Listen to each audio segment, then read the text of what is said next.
Hi viewers, కూరగాయలకి రారాజైనటువంటి ఆలు fry అన్నమాట.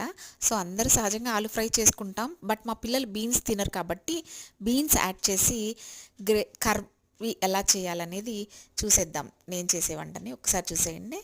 సో బాండీలో ఆయిల్ వేసి పోపు పెట్టుకున్న తర్వాత నేను ఇంగువ, పసుపు కూడా వెంటనే యాడ్ చేస్తానన్నమాట. ఈవెన్చువల్గా స్ప్రెడ్ అవుతుంది అన్నమాట. కాబట్టి సో అలా చేస్తానన్నమాట నేను. మరి మీరైతే ఎలా చేస్తారు? పసుపు అన్నీ కూడా వెజిటబుల్స్ వేసేసిన తర్వాత వేస్తారా పసుపు? కొంతమంది అలానే వేస్తుంటారు కదా, అందుకని అడుగుతున్నానండోయ్.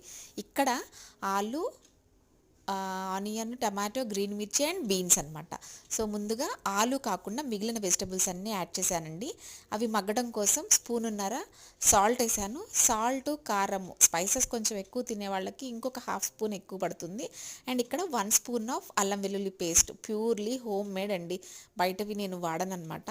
సో అవన్నీ వేసిన తర్వాత ఆలు కూడా వేసి ప్లేట్ పెట్టి మగ్గించాలి. అండ్ ఇక్కడ చూపించాను కదా, 2 పండు మిర్చి అండ్ 4 వెల్లుల్లి గబ్బాలని మనం అలా చేత్తో కచ్చాబిచ్చాగా దంచి ఆ పేస్ట్ని కూడా ఆలు కుర్మాలో యాడ్ చేసేసుకుంటే మంచిగా స్పైసీగా సూపర్ ఉంటుందన్నమాట. అండ్ లాస్ట్కి ఏం చేయాలి, ఒక స్పూను కారము అండ్ గరం మసాలా కూడా యాడ్ చేసుకున్నామంటే బ్రహ్మాండంగా ఉంటుంది. ఉందనుకోండి కొత్తిమీర కూడా యాడ్ చేసుకోండి, బాగుంటుంది. మా పిల్లలు తినరండో ఈ కొత్తిమీర, అందుకనే నేను యాడ్ చేయలేదు. సో ఫైనల్గా నా కుర్మా రెడీ అండి. ఇప్పుడు వేడి వేడి అన్నంలో ఒక్క స్పూను నెయ్యి యాడ్ చేసుకొని తింటే ఉంటుంది, ఆహా నా సామిరంగా. అండ్ నెయ్యి కూడా మనకి హెల్త్కి చాలా హెల్ప్ చేస్తుంది. అందరూ కొవ్వు అని భయపడతారు, బట్ అది కొవ్వు కాదండో, మంచి ఫ్యాటే అని అందరూ తెలుసుకోండి. అండ్ నచ్చిందా నా వీడియో? నచ్చితే మీ హార్ట్ తప్పకుండా ఇస్తారు కదా, అదేనండి లైక్.